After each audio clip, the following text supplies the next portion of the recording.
like that with. There are so many Yes. other stories. True. You're not excluding anybody. We've had Moana. We've had things Yes. where we are diversified. Yeah. But it seems like you're just trying to force your hand when you go into stories where it's just the definition of a character.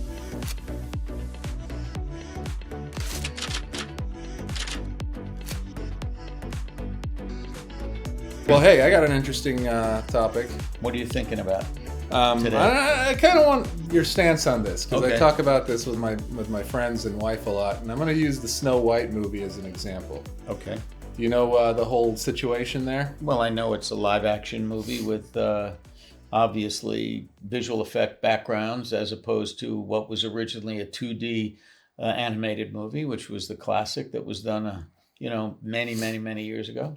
That's all I know. Do you know the cast? I know that Gal Gadot is playing Evil Queen. the Evil Queen. I don't know the young girl who plays. I'm not sure who it is, but I've heard of her. I've seen her. You've seen her. Yeah. So this is kind of what I'm. This is a controversial topic. Really? Yes. Now I'm using Snow White as an example because Okay. I've heard of it a lot. I don't track Disney films, and I hardly track any films, as you know, Well, you which I have should. kids, so I imagine Disney films should be stuff that It comes would up, see. right? So generally, what I do is I'll watch screeners with them, and we get them from the PGA and things like that, and then of course we'll go to the theater and for certain things. Have your children seen any of the classic old ones, like the original? Yeah, they Dumbo love and Robin Hood and all the Bambi and stuff, Bambi, which still makes everybody cry, and Aladdin, which scared the hell out of him when Jafar turns into this demonic snake thing. But Snow White actually too. They love Snow White. I like Snow White. It's obviously the iconic Disney film, right? It's probably the first real big one. Right. Yeah. So this has more to do with where we're at, climate-wise. And the girl, I'm not saying anything about her talent as an actor. She's Colombian and Latin American. and I think I heard maybe some Polish in there or something like that. Latin American, right? So Snow White, there's two references to color in that name. Yes. White as snow. White as snow. This is not a Disney invention. Goes back, what was the Grimm brothers or whoever wrote the fairy tale. That was Grimm, right? Original story. I want to get your opinion. It was Snow White and Rose Red. I remember there was but Snow White is the, okay. But what is the whole point of that name? Is that her skin was white as snow. White as snow. She was the fairest of them all. Fairest. Now, okay, fair enough. Definitions of beauty have changed over time. Right. But in that world, that's the whole premise, right? That she's the fairest, she's pale, she's got dark hair, snow white skin. There are 7 dwarves who protect her and take care of her, yeah. Dwarfs were kind of eliminated in a sense on this one because of the whole little person situation or conflict. People saying, "Well, that's not, you shouldn't," blah blah blah. In this version, this version, right now, I haven't seen it, but this is stuff that I've read. But then I'm driving down, I think La Cienega or something, on my way to Kaiser for another ultrasound or something, right? And I see the billboard, Snow White. And then I look at the Evil Queen. It's exactly what I would expect. And I look at Snow White. And she's got a nice tan. That is one of those things where Hollywood, Disney, is clearly making a statement. Because when you cast for, if you were to take the climate out of things, or where we're at with equal rights and this and that and don't discriminate, it wouldn't cross anybody's mind to look for somebody who looks like Snow White as we know her. I don't think that movie is going to work because of that. And I'm not saying that people of all ethnicities shouldn't have roles in film. I'm just saying it's so forced to intentionally change a character whose definition of her appearance is twice in the name of the film that goes back to a previous film and a fairy tale since time immemorial. I'm just trying to get your Well, I your don't know. stance on I that. don't know, because you're thinking of it. You're thinking of it in terms of PC. Yeah.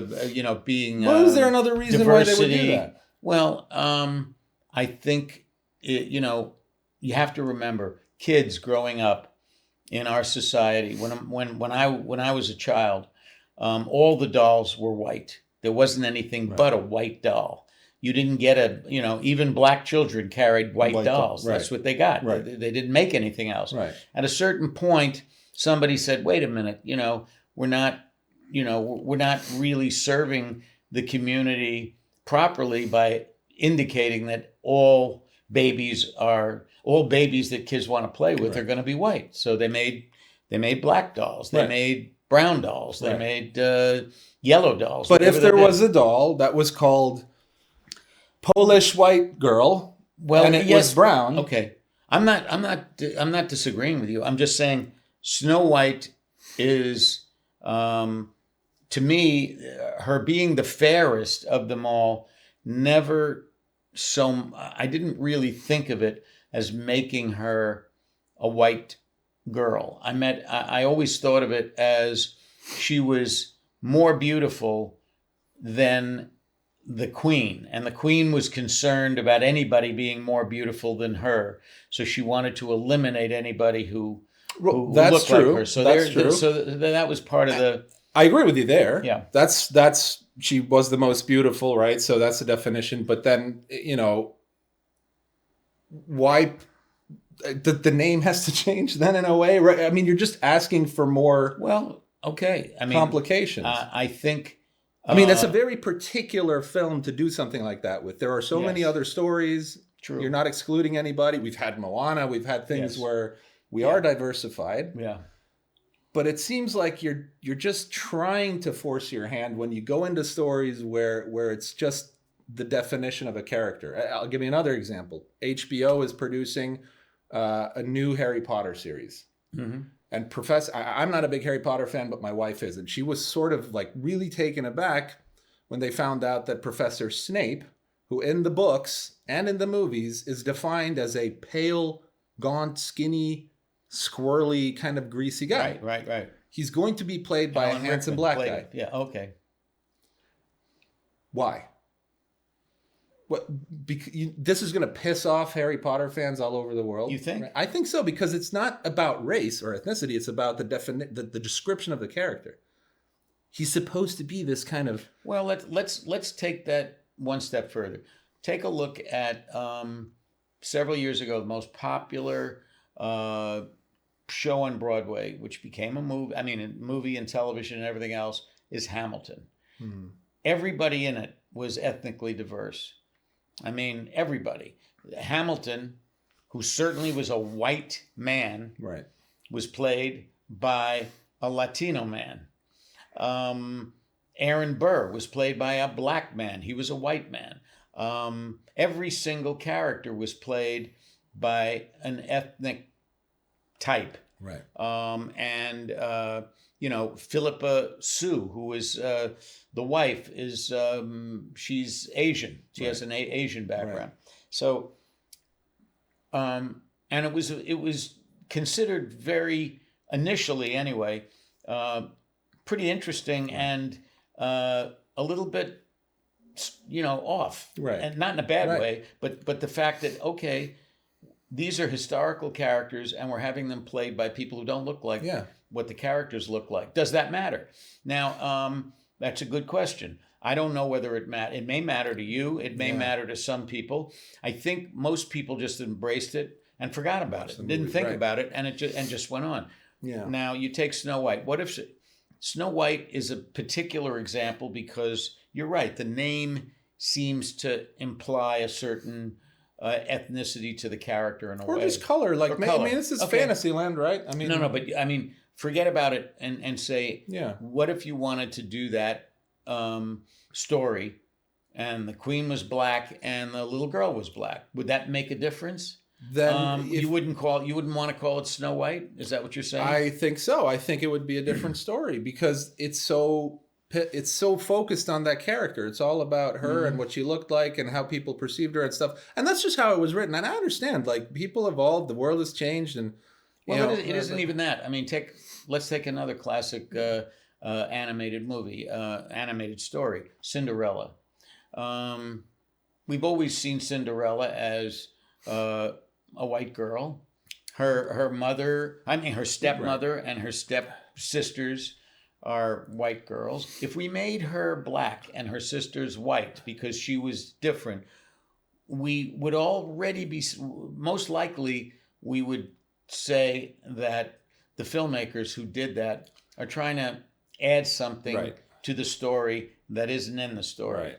I mean, that wasn't in the original story because that's not what the story tended to be about. It was about the economic conditions of Cinderella being somebody, who had been highborn but wound up becoming a maid to her sisters who were no better than her, but they grew up being thinking that they had more privilege. And it's an interesting discussion because I think there are times when it works and times when it doesn't. Well, let me ask you this: if Black Panther was a white guy, would that work?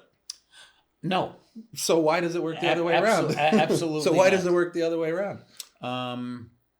Because, well, I don't know that it works the other way around. I'm just saying that you're saying Snow White is the equivalent of Black Panther because it's called Black Panther. Right. It's got to be black. And it's all very African themed. Yes. The whole movie is that right? Yeah. Now we're talking about Snow White takes place in a very European setting, even though it is fantasy, it is still castles. I'm trying to take the discussion to a place where we understand that there are times where colorblind casting is fine, right, and times where it probably isn't. And I'm of the school of thought where, and we have to understand why, because if you do colorblind casting in a show like Hamilton, for example, you're not pointing out any specific.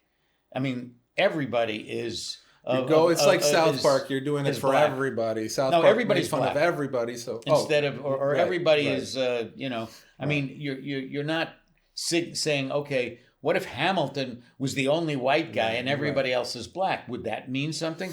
Maybe. Yeah. I mean, to some people it would. Obviously, they immediately. I mean, that certain critics would take that to task because of the fact that you are setting up an imbalance because of color. Right. Whereas if everybody's black, you see it now. I give you another example. You see it more on Broadway these days, but I'll give you two examples right now. They did Death of a Salesman. Right. And they did it with a black cast completely. Okay. The father, mother, two sons, black. It didn't necessarily change the show. The show had the same story. Yeah. But Wendell, whatever his name is, I can't think of his last name, played the father. He's a wonderful actor. It was an opportunity for actors who wouldn't normally get an opportunity to do this. Now they have Gypsy. Gypsy is about Gypsy Rose Lee. Oh, okay. Who became a stripper, a girl, but who was, a daughter of Rose, who was her mother. And her mother, it's a classic story of a backstage mother who took her two daughters and wanted them, basically live through her daughters. She made them into, she forced them up on the stage. She made them be performers. One of them, they both rebelled, but in different ways. The first one rebelled by leaving and becoming a movie star separately. And the other one rebelled and became a stripper and was intellectual, bright, very different. But the story is really about the mother. And it was, it's a white mother and her stage kids, that was the setup of the whole story. They just are doing it now on Broadway with Audra McDonald, who's black. So they've changed the ethnicity of all the characters in the story. They didn't make one black, one white. They made them. It's a black story. I mean, it's not a black story, but it's a story that can be cast anyway, and it doesn't really hurt the story particularly because you don't have to think that ethnicity has anything to do with it. It's just performance. I agree with you. Death It's of a performance. Salesman to me is I mean, I know Performance the story exactly, and that's you could do Glengarry Glen Ross that way. It wouldn't affect anything because it's a bunch of salespeople, and that Death of a Salesman is a struggles between a salesperson and the family and those dynamics and stuff, right? Yeah, that's fine. That's nothing there. Hamilton, I have a problem with, and not a problem like I have to go rebel, but it doesn't sit right with me. I didn't see it. It's a great you never play. saw it. I never saw it. No, my wife loves it. I've seen snippets of it. I've heard the music. It's phenomenal. Yeah. It's phenomenal. Like from what I hear and see, it is. So I have no issue with it. But I understand why they did it because frankly, if you were super accurate with it, it'd be pretty flat, right? Even if the music was great, it might be pretty flat because you're looking at a bunch of, I guess people think just looking at a bunch of white guys is boring, but it's historically inaccurate and there's no reason to change history even for entertainment, in my opinion. You're educating kids. This is how people are going to be introduced to the founding fathers, maybe. So, but I don't agree with that. I mean, because I think I want to be clear about what I don't agree with. I'm not saying I don't agree with historical accuracy sometimes, but in this particular instance, it's rap. I mean, it's hip hop and rap. So then that's the whole thing of it. The whole point of it is to change the style of it. And if you're going to change the style of it, what difference does it make? Fair. Whether, I mean, certainly Hamilton, the Alexander Hamilton was not a rapper, right? Of course, and neither was Thomas Jefferson, right? But we're using the tropes of modern, of modern entertainment to tell a story somehow that makes it more relevant to a wider audience. And nobody is. I mean, my feeling, to be honest with you, I looked at that movie. I looked at that show, and it was the music, the way the rap was handled, that meant more to me than the ethnicity of the characters. I didn't think about that. I didn't think about that. They dressed the way they would have dressed, and it was just a different way of looking at it. Certainly, if I had a white actor, the white actor would be the only thing that would make that person in any way similar to Hamilton would be his skin color. And that is kind of the least of who Hamilton was. That wasn't the story. The story wasn't about his skin color. That's a nice perspective. So it's kind of ignoring the whole race thing altogether. It isn't the real guy. We don't, so how realistic is it? Right. It's not Hamilton. It's not a relative of Hamilton. It's somebody playing the part. Yeah. And, but you raise interesting thoughts about it. I don't know. Right, and again, it's not like I have some need to go boycott anything, and it's fine. If you're free to do what you want, and it's a popular thing, and I mean, do you think that your kids seeing Snow White are going to have any problem with the fact that the girl playing Snow White is a Latina girl as opposed to a French girl? It raises more questions that I now have to awkwardly answer when they say they know Snow White. So, like, if they ask me, why is Snow White not white?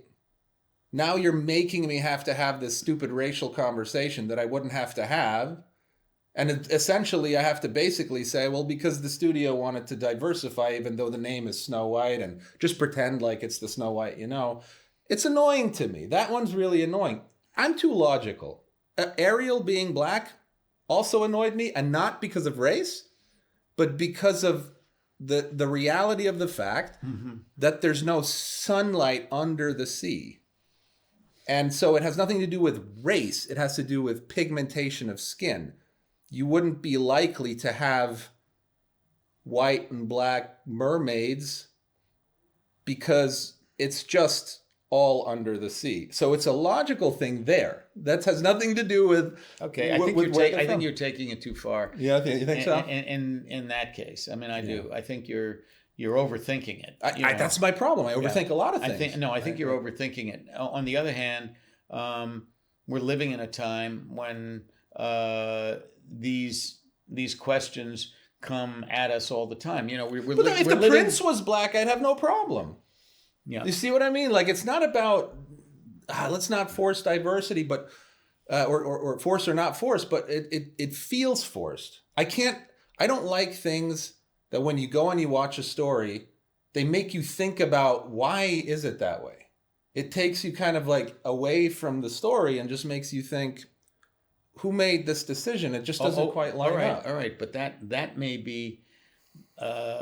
That may be true, but it also may be a temporary thing. There may be a point at which, once this is more commonly done, you're not even going to notice it. I'll give you an example of what I'm talking about. Look at television advertising. Now, I don't know if I'm only speaking from the Los Angeles, the Los Angeles, New York, duality of those two places, because they're both relatively liberal as opposed to red states, they're blue states. But if you look at the advertising that I see on television, at this particular moment in time, almost every ad, when you see a couple, it's a mixed race couple. You see a white man and a black woman, or a black man and a white woman. I mean, you see it all the time. That did not occur. Now, I don't know if that's the way ads are all across the country. I don't know whether they have different ads that they play in red states. But I will tell you, it's interesting, because the question I always ask is this happening because it's reflective of our culture changing, or is this something that's happening to make our culture change? Are the people who are doing it trying to influence the society, or are they just following society? I'll tell you why I think it's the latter. Okay. Because if you're an Academy member, to qualify for an Academy submission now, I don't know if it's changed or not, but the last I remember talking about this with someone, you can correct me if I'm wrong. No, you maybe know stuff that I don't. Yeah. I think there has to be a specific amount of diversification in the cast. And I think it's something like 30% or something have to be minorities or women or something like that. No, I don't. Well, I don't. I can't believe that you can't get into the Academy with a movie that doesn't have any diversity in it. I mean, we'll have to fact check that. It has to do with the stories. What I will say is that there are benefits in the not just in the Academy, but in the unions and everything else for that you get. Like, for example, if you're filming in New York State, there's like a diversity uplift. If you're using more diverse, if you have a more diverse cast or crew, you get a little bit better benefit, because they want you to, the idea of it initially is to broaden the base of the people who were working, so that when I started working in the movie business, there weren't, I can't name two. I remember one production designer who was black. There weren't anybody on the films that I worked in who were black. There weren't very many people who are of any ethnic minorities. There weren't very many women. There weren't a lot of women and I'm not talking about cast. I'm talking about crew. I'm talking about the main crews were pretty much Irish and Italian, Jewish to some extent, but certainly not ethnic minorities or women. And yes, there were women in roles that women traditionally did. So like a script supervisor could be a woman. Right, but not directing a film. Or, you didn't see them. Like you didn't see them electricians. You didn't see any women electricians. You didn't see any women grips. Yeah. You didn't see any women in the camera department, or hardly any. Very unusual. That changed. That has changed to a certain degree. I'm pretty primal with that stuff. Again, I'm mixed ethnically. I have a lot of different things, so I'm not speaking for one race or the other because I have about 4 different races in me. But I do take issue with. Well, you couldn't play Snow White. I couldn't, and I wouldn't want to because I'd say I don't think this is the right fit for me. Her name's Snow White. I'm a 6'4" man, Okay. and I'm brown. Yeah. But not now because I've been in the shade for a long time. But I get really brown. Yeah. Okay. But I would. There are so many contradictory studies, and I think sometimes of course. There are parts of the industry that were and are starting to soften up, but there are parts that are sort of good old boy clubs, and that's what it was, right? But that's what it was initially, right? And but look initially, at people like Lucille Ball or things like that. They were major players in the game. But she was a performer. That's different. She became from. It was from. She was also a producer. No, but it was her performance though that made her a producer. But I'm talking. I'm not talking about. But what I'm saying is nobody shot her down. She was qualified and worthy. Now, why are there not a lot of grips, electricians, gaffers, and stuff that are women? I could argue, in my opinion, I haven't done any research. I would imagine that not a lot of women want to do that job. But those who do should have every right to do it. But there are also... I think you'd be surprised that there are a lot of women who would have wanted to do that job who weren't allowed in. Maybe then you're right. Now... And I think there are a lot of women now who are doing those jobs. Certainly, camera departments are filled with women. I have had women on every camera crew I've ever worked on. And I'm sure it's... And most of those jobs, are much more... balanced is a funny thing. I mean, certainly... There's no necessary. I mean, you don't have to.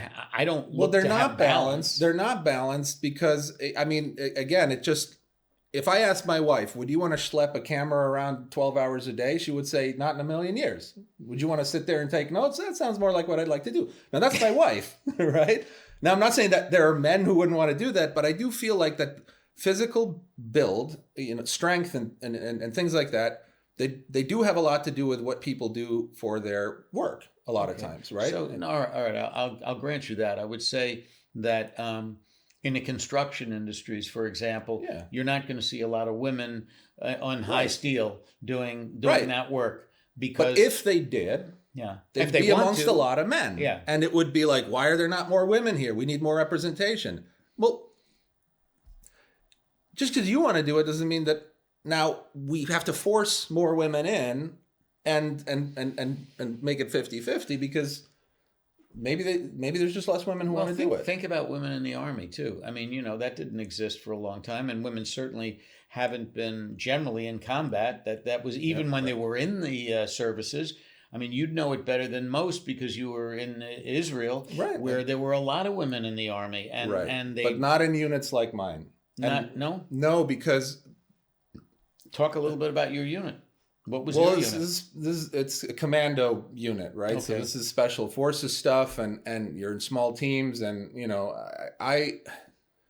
the Army is one of those places where there should be women in the military. They often take positions of education, training, things like that.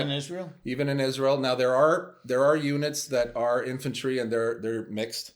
Mm-hmm. They tend to be not the first ones to go into situations. They're sort of around the borders. That border police has both, and they're very qualified units. And I'm not saying anything, but this is where I kind of draw the line a little bit, because when the shit hits the fan for real, the bottom line is you're not stronger than a man.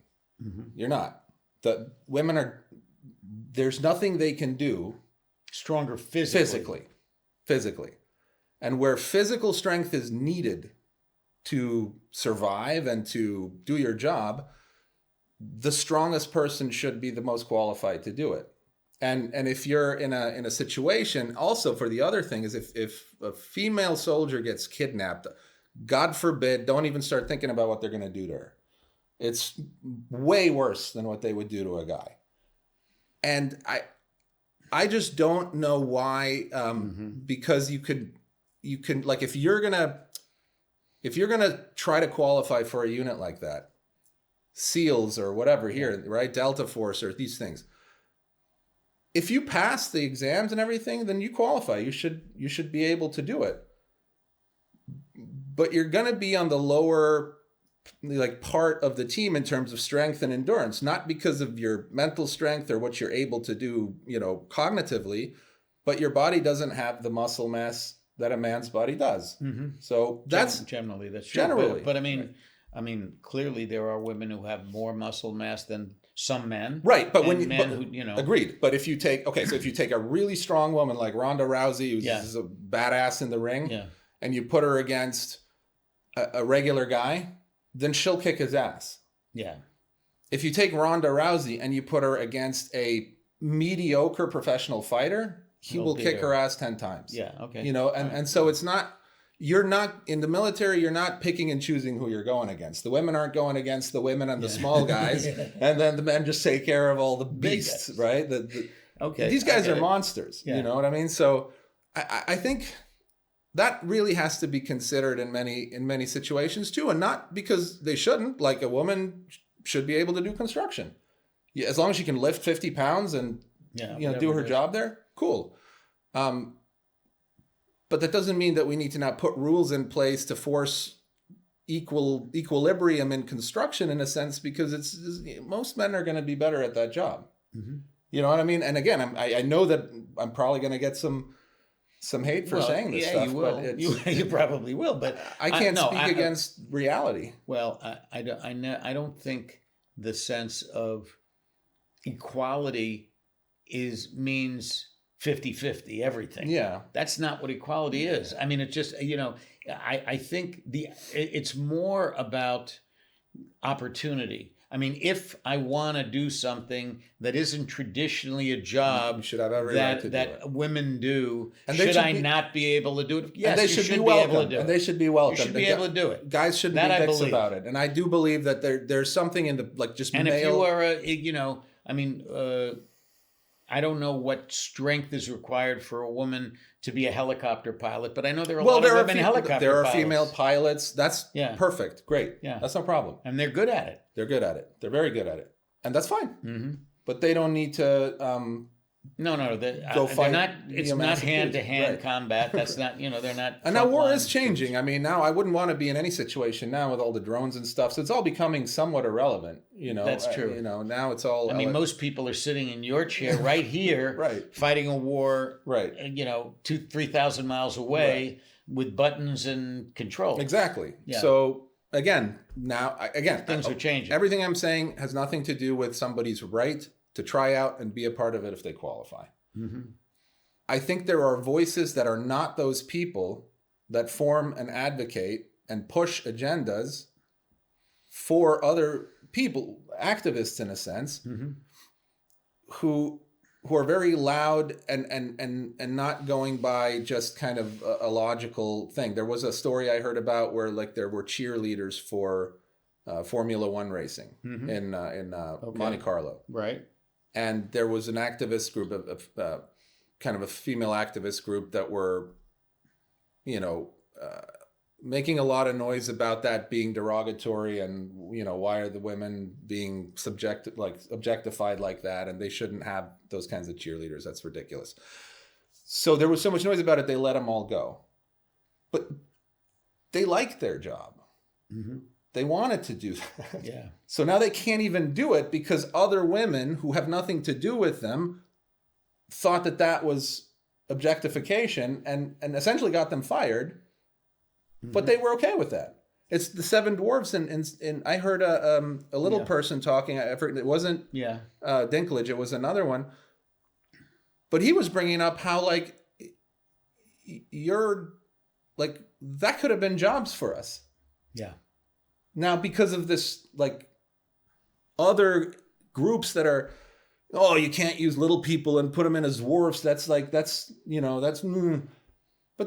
But they'd be actors in a major movie, and it would be a good role for them because they're little people, and they would play it like the Oompa Loompas in Willy Wonka. You could take offense to that, or you could just say, "Great, look at how many little people got to be on that movie. That's an amazing opportunity."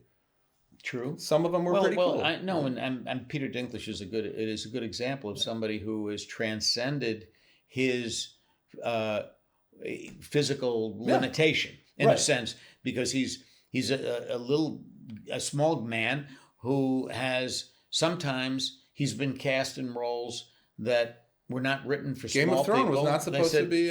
It didn't matter. Right. I mean, they said, "Wait a minute, the guy is such a He's wonderful great actor. He can be anything. Works and let him perfectly. Right. let him be whatever he can be. You know, and I'm all it for works. it. I'm all for it. Yeah. But does that mean that you now need to CGI and turn things that are dwarves into something else because some organization, presumably not even little people, decided that would be offensive to people with dwarfism? You know, so you're sort of like just, you know, taking that opportunity away for everybody because it's not politically correct in your opinion. I don't. Yeah, I mean, I don't believe in that, and I mean, I think we're talking about extremes in every case, you know, and limits. You know, Right. I mean, let's get back to you know, movies and Yeah. theater and stuff like that. I mean, you know, do I think that you know, if I'm going to do a movie about Queen Elizabeth, I would have a problem if somebody said, well, let's have you know, let's have Queen Latifah play Queen Elizabeth. I don't think so. And by the way, unless you were doing something like Hamilton, where that actually made sense, I don't, you know, otherwise, if I'm trying to do something that is going to be historically accurate, then I have to think about that. I do. I think that's important. I don't know. Yeah. You know, I mean, it's a very, very fine line. And it's a fine line, but it to deal seems to me.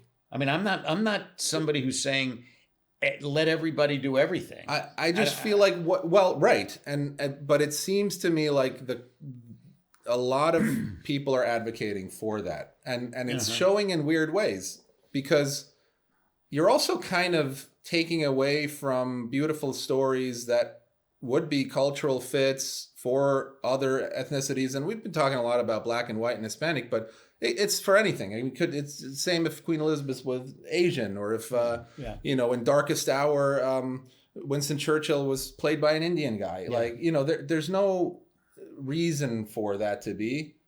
So but you're also kind of avoiding maybe just telling stories like Moana, for instance, or Luca, which was about this Italian kid and stuff like that. So I sure would love to talk to casting directors to see how they feel about you know, about blind casting. You should ask Fern. You know? Yeah. I mean, I just wonder, because I imagine those issues have to come up now that that didn't used to come up. I mean, that is an issue always. Yeah. You know, are we going to cast people who are correct I mean, if it's a fictional story, they can be anything. But I'm saying if it's a story based on reality, how much latitude do we have to make those kind of changes? I think that, and I think that's where I feel, even though I am partially white, or I don't even know what I am, I feel like it's a little bit, white people have had their thing long enough. It's everybody else's turn, and it's not really true. You think true. That's what it is? I do, because if you even think just one example, I heard a guy whose podcast every once in a while I listen to, and I'm forgetting his name right now. He's a funny guy, but he was talking about growing up poor and white. Yeah. No, I watched it. It was a stand-up routine, and he was talking about, look, he was screwed. He was so screwed because all of the financial aid is set up for ethnic kids. So he was trying to get financial aid. He grew up in a trailer park just like all the other impoverished people, but he wasn't able to get financial aid because it wasn't for white kids. And the person literally told him, come back when you're a different color. And so it's sort of in some ways goes a little bit beyond. And it's all right. Look, I mean, I'm sure those things exist. I think they're anomalies. They're not often. They exist. And on the other side, they've existed forever. I agree. So I'm not, you know, not to say that I am not interested in being fair to that guy Right. who is a poor white guy who is further discriminated against because money that was available for poor people wasn't going to white, poor white people. It was going to poor ethnic Right. people, people of different ethnicities. My main feeling is, yeah, that's too bad. But people have suffered on the other side of that forever. So agree. I'm not And gonna they have I'm not going to advocates- spend too much energy worrying about that one guy. I hear you there. And if I guess the way I look at it too is I always try to play this kind of reverse thing. Mm-hmm. So if you were to now, so Snow White is a Colombian girl, right? And Hamilton's cast is, they're all diverse. Let's say there was a musical. There's a difference. There is a difference. There's a between those difference. two It's things. the execution, right? They're kind of making that the thing, right? It's not like they're not. But what if Lin-Manuel Miranda now writes a stage play, a musical about Martin Luther King, and it's a Chinese guy? Does that it's bode hard. the same way? I don't Or know. does that- I don't know. It seems like it would get more friction. No, I don't know that You don't it think would. so? I don't know. I don't know that it would. I mean, look, here. Give you another example from my own life. We made a movie called Marshall, and we had Chadwick Boseman playing Thurgood Marshall. Thurgood Marshall was the first black Supreme Court justice. We were talking about his earlier life. But anybody who knows anything about Thurgood Marshall knows that Thurgood Marshall was the whitest, I mean, in terms of skin color, not in terms of who he was internally, but he certainly was a very, very fair-skinned black man. Right. He was the lightest black man you could ever see. Lighter than Obama, lighter than, and his hair wasn't kinky. Yeah. He didn't have traditional black idea, in terms of who he was, in terms of the way he was. Not that it mattered. I mean, he certainly represented black people, and he was black. He considered himself black. He wasn't black. He wasn't trying to pass as white. Yeah. That's not what I'm saying. But when we wanted to cast a black man, our first instinct was we probably should cast a light-skinned black man. Mm-hmm. We cast Chadwick Boseman, who was not a light-skinned black man. He was darker. And he was concerned about it. Yeah. He was concerned. He says, well, I don't look like him. Yeah. And in fact, we even had a discussion with Marshall's family with how do they feel about it before we even did it. And we knew that they were only interested in somebody who could kill that role, who would be amazing in the role. And they thought that Chadwick Boseman was a terrific actor. So they endorsed him and essentially convinced him to take the role because he wasn't sure he should do it. He wasn't sure that would be a problem. I don't think it was a problem. I don't think it made a difference. Certainly didn't make a difference to me. But it doesn't mean that there may have audiences who saw the movie and said, "Oh, well, that couldn't have been Marshall. He didn't look like that." Well, that's fair. That's fair. But he was light skinned. So I mean, they're all different variations that you'd have to deal with in a casting situation. To a degree, I think what we're probably concluding here in a way is that you do have to sort of look at it case by case. Mm-hmm. I think I'm too logical. Again, I don't have. I mean, I'm a world traveler. I don't understand why anybody ever brings up race at all. It's just when you look at historic things, like I don't care if I'm sitting in a boardroom and everybody's from a different country. I'm not going to look at that as something, well, there's nobody white in here. But that's sort of different. That's just life. And LA is very diverse and everybody's, mixed with everybody in some ways. But I always feel like there are these things that are they just feel like forced. To make some kind of a point. And honestly, not race aside. If you're doing it to make a point, I have a problem. Or to change to a something, certain thing. Well, I think, look, but every time you do entertainment, there is an ancillary aspect to entertainment that it does change people's minds about things. They learn something sometimes. They see something that they may not see often in their own lives. They're looking at stuff. I mean, I don't know why advertisers are doing it, but I do think it has an effect on people. You start, when I stop noticing that there are mixed race people in marriages that have children that sell Tide and other products, and when I stop seeing that and I don't think about that, I think it's probably better than, oh my God, look, that guy is black and his wife is white and they have a mixed race kid. I mean, I've done a lot of advertising and things like that, and the biggest thing with advertising is that you want to create resonance with your ideal prospect. So if they're trying to, if you see a lot of that, what they're probably trying to do is get more of that market segment. So they're trying to shift into. But is the market segment?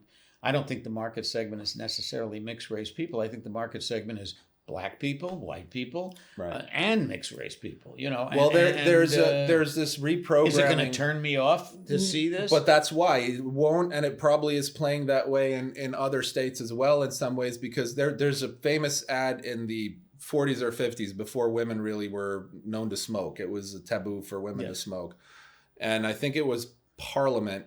Every woman's cigarette became, but they sort of saturated the market with all the different cigarettes, and they've run all their different campaigns, and without going into all the details, all the cigarettes were now the same. They had no claims. Everything was filters, and your doctor recommends. So what else can we do? And so they said, well, we're only doing half the population here. We got to get women smoking, right? But we can't just be like, here's a woman's cigarette. It's too big of a change.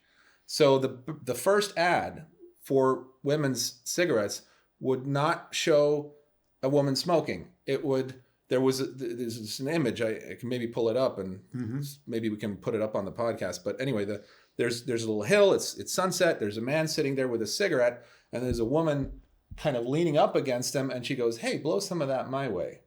And that was their way to ease it in and say, hey, you know what? It's okay if every once in a while you want to take a drag. And it was a nurturing campaign that eventually turned into opening it up for women.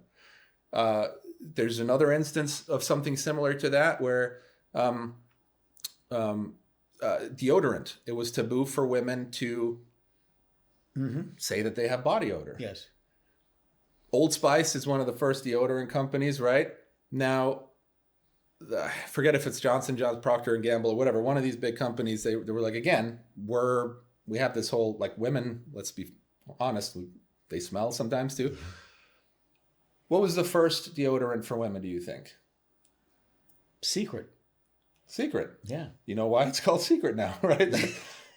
It was they don't have to know. Yeah, that's right. So that's how you open it up. So you want to show a transition. So if Tide was traditionally for the white housewife and all that stuff, well, then let's show a white guy with a black wife, and maybe we can start sort of moving the product over into that demographic a little bit. Well, but I do think that the advertisement, my guess is that advertising is following, not necessarily creating the trend. I think it is and how close it follows it is the question. Sure. Because I think there is a time, certainly, and maybe now it still exists in the South, where if you saw a mixed couple selling a product, people would say, "Hey, I'm not interested." Yeah, you might be right. I really don't want to see that. Yeah. And I don't want to see it in life, and I don't want to see it on my television set. And,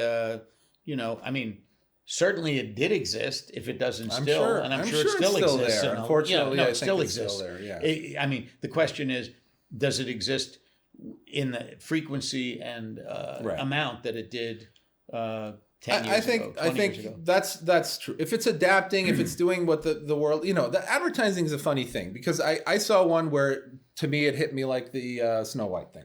And just recently, I was watching Antiques Roadshow on TV, and an ad came up, and it was a black guy, and he wasn't doing anything much, but then he went on his phone and he sent something on his phone, and then the thing came up and it said, "Send money straight to the Philippines." And it's a thing about like a money transfer app, and it's a black guy on the thing, and I just couldn't help but think, why?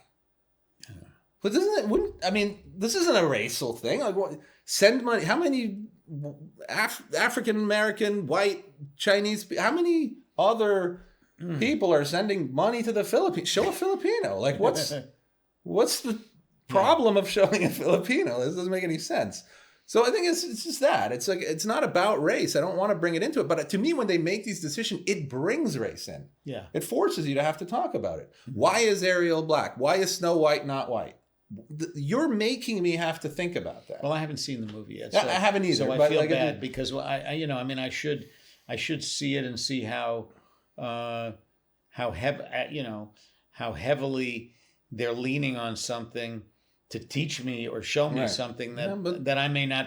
That's not the reason I'm watching Snow White. I'm watching Snow White because my kids or my grandkids want to see. Because I remember Snow White when I was a child, and I remember what it was like, and I enjoyed it. I loved her playing with having the 7 dwarfs and all of that stuff, and that's all part of the story. Yeah.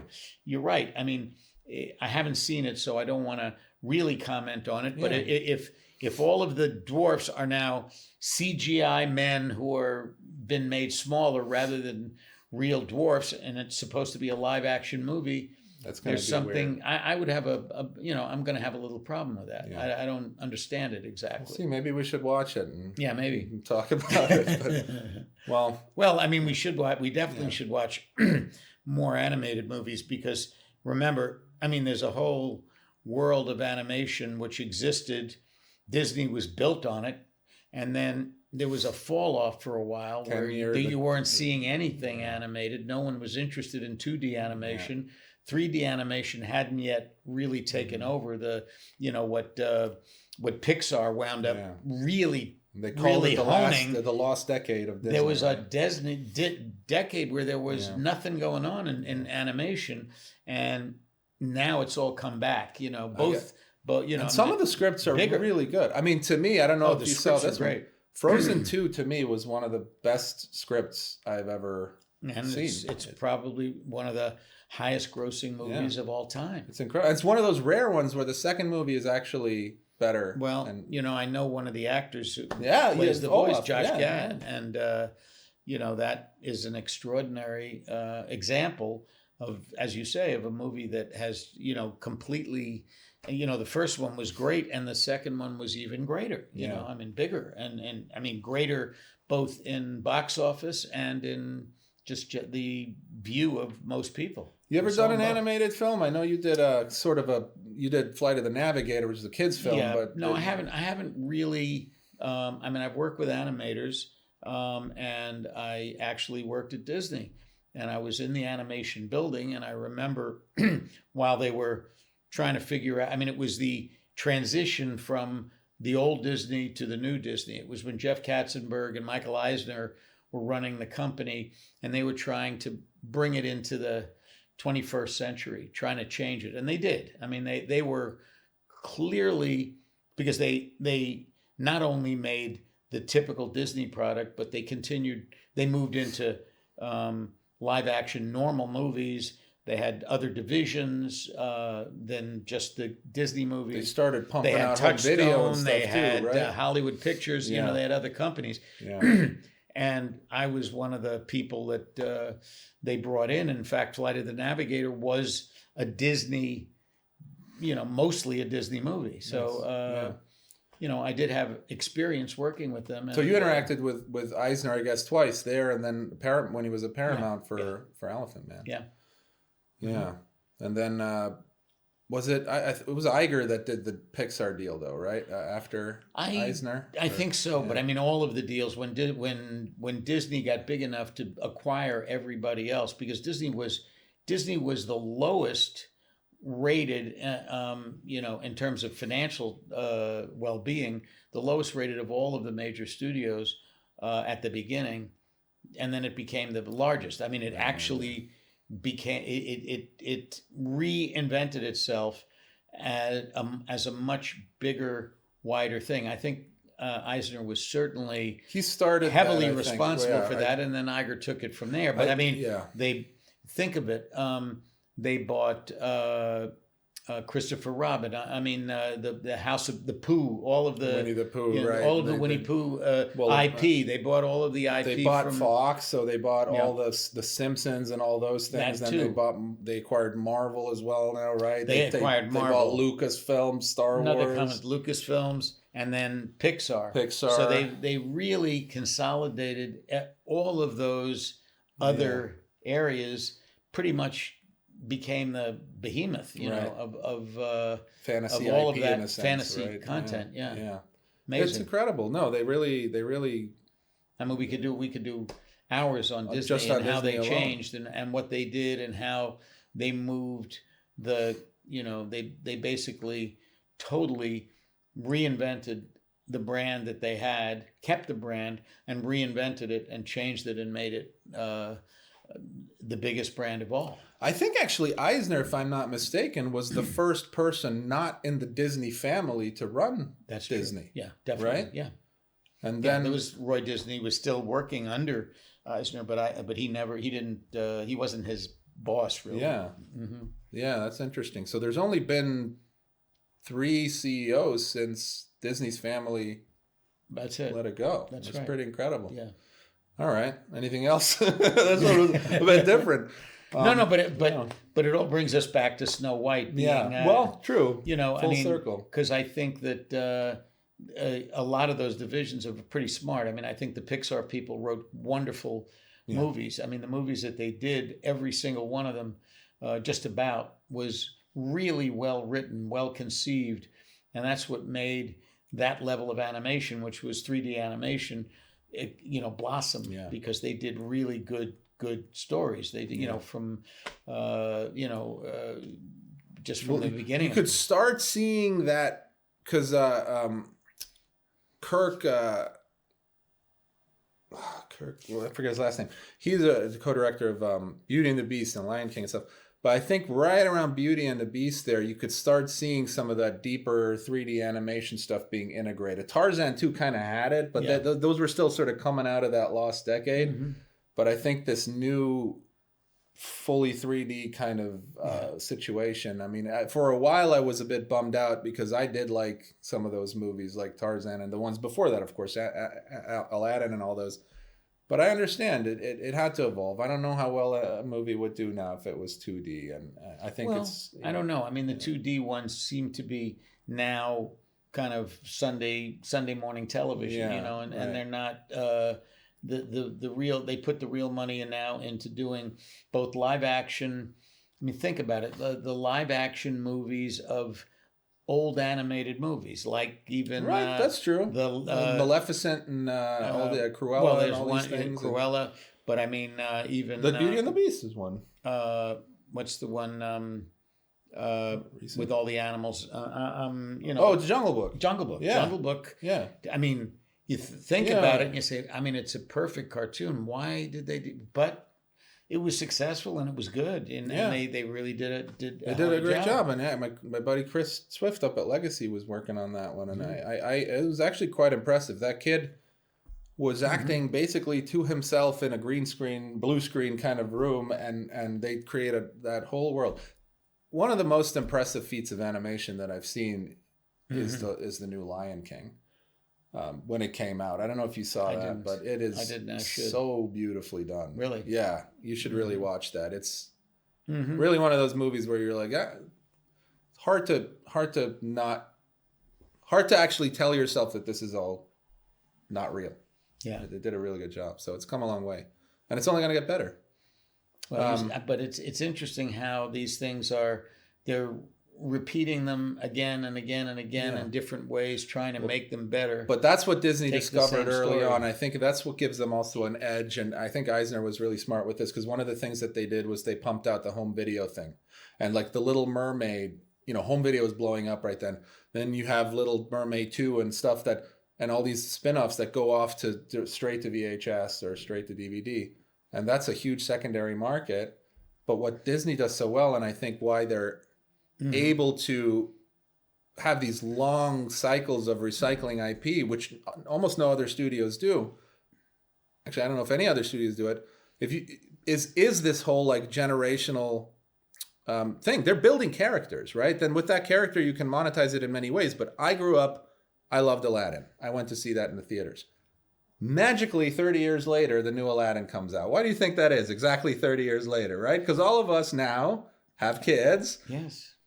Who are going to want, oh my gosh, Aladdin, you got to see that movie. So they're very smart with this long-term. They have a long view of things. They do. And most films and most studios don't. Yeah. They don't think that Yeah, way. you're right. Disney's been really, really smart about the way they've planned out and the way they've released their old IP, how they keep going back to the old IP and then releasing it later for new generations that are going to want to see it. Yeah. I mean, it's pretty extraordinary, and it's way beyond my pay grade to understand. But it requires a method of thinking, which I actually appreciate. Mm. It goes beyond your lifetime. It's like planting a tree that takes 70 years to grow. Why would you do it? Yeah. Because, so that the next generation can have that tree. Mm-hmm. Not a lot of people think that way, but it's very good because you're right. A lot of people want to look for the thing now that's going to be the next $2 billion franchise. Let's do it right now. Yeah.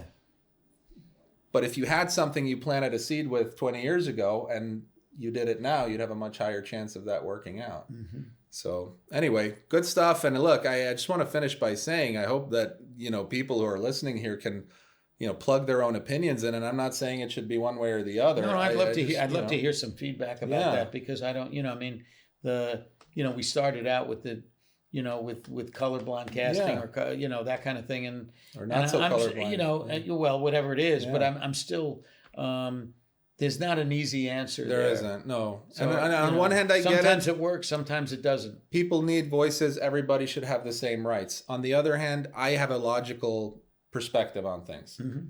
And just like if you were to have a car that just magically picks up and flies without chitty bang bang, like without wings coming out and stuff, I would say, it doesn't make any damn sense. Like that just bothers me. So things that don't make sense bother me. And that's why it takes me out of the movie. I just want to see a good story. Yeah. And I can't when there's something that's just so obvious and they're like, wait, that doesn't make sense. Okay. Yeah, but hey, that's just me. Well, yeah, but I mean, we both, and I think most importantly, we both need to watch that movie. We will watch that because movie it's important to know what it is. Because I've heard very mixed things about it, and I don't know enough. Not judge a book by its cover. You're right. That's actually really important too. Because I just as much don't like when people talk out of their ass without actually knowing what they're saying. So I'm basing this off a Billboard. Okay, so I'm gonna do my due diligence, and we'll see if we still feel the same way. Sounds good. Okay, all right, pal. Thank you. All right, thank you.